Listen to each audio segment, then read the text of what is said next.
Elle nous a rejoint. Bonjour Jean-Marie Le Pen. Bonjour. On va commencer avec une question d'actualité, si vous le voulez bien. Zinedine Zidane arrête, il prend sa retraite. Qu'est-ce que vous garderez d'un garçon comme Zinedine Zidane? Bien, un beau sportif qui, je crois, a rendu service à l'image de la France. Il est sympathique par beaucoup de côtés, par la dignité de sa vie, par la qualité de son jeu. C'est un grand artiste, et comme tel, il mérite l'admiration. Et il dit qu'il arrête avant qu'il soit trop tard. Est-ce que c'est pas, on va dire, une devise qu'on pourrait par exemple appliquer à certains hommes politiques? Oui, les muscles du cerveau ne sont pas tout à fait les mêmes que ceux des jambes. Ils résistent mieux et ils tiennent mieux compte de l'expérience. Je crois que chacun voit midi à sa porte. Et je ne voudrais pas être à la place de Zinedine Zidane, autrement je serais obligé de me retirer plus tôt. Et c'est pas le cas, il n'en est pas question. Et c'est pas le cas. Et moi je ne fais pas un métier, moi je sers un idéal. Je me considère comme en mission, parce que quand je m'arrêterai quand je n'en aurai plus la force, ou que le bon Dieu me retirera la vie. Jusque-là, tant que je pense que je puis servir, et tant que les amis qui sont avec moi me font confiance, il n'y a absolument aucune raison que je ne continue pas le combat. Vous avez lu le livre que publie votre fille aujourd'hui? Oui, je l'ai lu en effet. Elle y raconte un certain nombre de choses, assez personnelles d'ailleurs, de l'attentat de 76 contre votre domicile à l'époque, domicile familial, un père absent, mangé par la passion qu'il vient d'exprimer pour la politique, la déchirure du divorce, et puis elle affiche ses ambitions assez clairement. Elle dit pour 2007, c'est mon père, après j'exclus rien. Non, elle n'a pas dit tout à fait cela. Je dois dire que son livre m'a touché, m'a même fait de la peine dans un certain sens, parce qu'elle m'a fait me rendre compte Il y a de la détresse que dans le fond j'avais été relativement absent.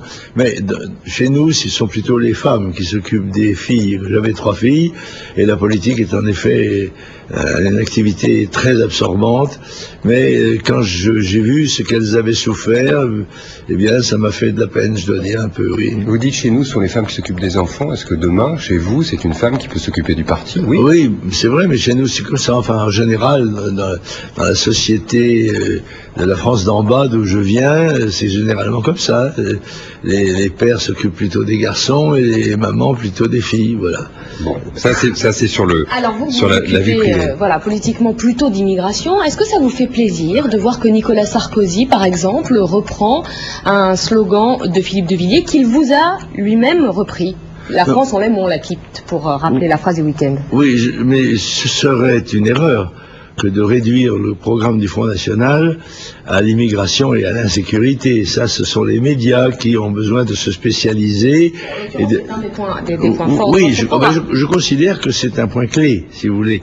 Mais ce n'est pas le seul. Nous avons des positions politiques sur tous les sujets de la politique, de l'économie, du social, de la science, de l'éducation, etc. Sur ce point clé-là, est-ce que ça vous intéresse de voir 2 hommes de droite issus de la droite traditionnelle, l'un qui s'en écarte un peu, c'est Philippe de Villiers, l'autre qui est en plein cœur, il est président de l'UMP quand même, venir chasser sur vos terres, braconner, diront certains. À la limite, ils sont pas plus extraits de la politique de droite traditionnelle que moi. Je vous rappelle que j'étais député indépendant dans le parti de M. Pinet, et que j'ai le sentiment que ce n'est pas moi qui ai changé d'idée, j'ai gardé les mêmes idées. C'est la politique française qui a dérivé à gauche, entraînant d'ailleurs la droite derrière elle. On voit très bien quelle solidarité unit l'UMP et le Parti Socialiste, au point qu'on appelle ça l'UMPS. Oui, Philippe de Villiers a repris le mot. Mais voilà, vous savez, ce sont des gens qui viennent au marché.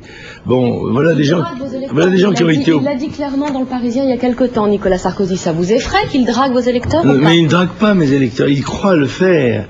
Mais je suis convaincu qu'il va à la chasse perd sa place. Quand il revient, il trouve un chien. Chaque fois que M. de Villiers ou M. Sarkozy prennent quelqu'un du Front National, et il y en a un certain nombre que je leur laisse avec beaucoup de facilité, moi j'en prends 3. Et les gens se disent, mais enfin, Le Pen a été diabolisé pendant des décennies, mais il ne disait pas plus, et quelquefois un peu moins, que ce que disent aujourd'hui, en période électorale, Villiers et Sarkozy. À la vérité, les Français ne sont pas sots. Il ne faut pas les prendre pour des pommes. Monsieur de Villiers et M. Sarkozy, plus encore M. Sarkozy, est dans la politique française depuis 30 ans. Ce sont des jeunes chevaux de retour, si vous voulez. Et ils ont occupé tous les postes possibles, surtout M. Sarkozy, dans la République. Parce que quand il ne peut pas dire aujourd'hui, je découvre que ça ne marchait pas. Vous avez mis 30 ans à découvrir que ça ne marchait pas. Vous ne vous étiez pas aperçu avant que le système était corrompu, qu'il était inefficace, qu'il était paralysé. C'est dramatique. Alors que moi, j'ai depuis 30 ans fait la critique, vérifié au fur et à mesure du déroulement de la vie des erreurs, des fautes, des crimes quelquefois qui sont commis. Ça marche pas, Jean-Marie Le Pen. Sortez les sortants. Jusqu'à maintenant, en tout cas, ça n'a pas marché. Est-ce que vous pensez que ça peut marcher cette fois? Écoutez, je pense que les gens...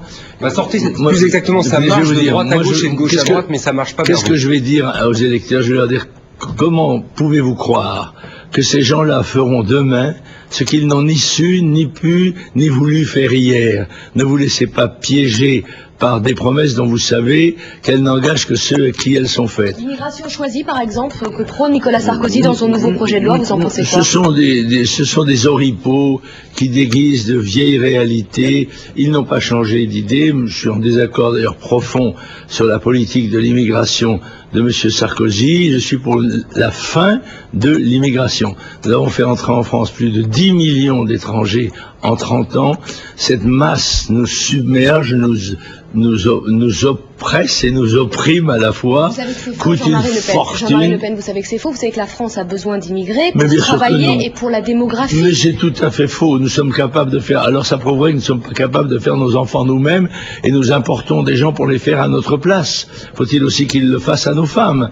Moi j'étais partisan d'une politique familiale qui aurait encouragé les Français à avoir des enfants, d'autres ont préféré faire venir des gens du bout du monde qui ont souvent des mœurs, des coutumes différentes de nous, des niveaux de vie, des niveaux de connaissances insuffisants et qui créent un véritable problème, comme l'ont d'ailleurs démontré les événements de novembre. Alors, moi, j'ai élaboré une stratégie contre ça.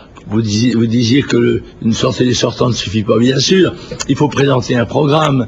Il faut être en mesure de substituer une politique à une autre. Moi, j'offre une politique alternative en appelant toutes les forces nationales à s'unir au sein d'une union patriotique. C'est ce que je dirais le 1er mai dans mon discours traditionnel à la place de l'Opéra. C'est l'offre que je vais faire, pas seulement à M. de Villiers, M. Saint-Aignan ou M. Maigret ou d'autres, mais à tous les Français, toute cette tous les gens qui participent à cette nébuleuse nationale, tous ces gens qui à gauche et à droite en ont assez de la politique qui est menée jusqu'à présent et qui n'y croient plus, eh bien de tenter avec moi, derrière ma candidature aux élections présidentielles, un véritable projet politique alternatif.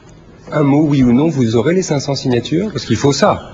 Oui, je pense que j'aurai beaucoup moins de soucis que je n'en ai eu en 2002, parce que d'abord cette fois-ci, M. Chirac ne s'en est pas personnellement occupé, et il avait quand même quelques moyens de me mettre des bâtons dans les roues, et je crois que la situation a évolué, le monde rural se rend compte qu'il est menacé de disparition, et je crois que ceci, chez les maires, correspond à une prise de conscience qui m'est plutôt favorable. Merci à vous, Jean-Marie Le Pen. Évidemment, vous reviendrez sur ce plateau, nous tenir au courant de l'avancée de cette affaire-là. Merci. On a un an devant nous. Hein. Merci. On n'est pas pressé, mais on va vous faire revenir, bien évidemment. C'est un engagement. Bonne journée à vous. Merci. On vous rappelle les 3 principes.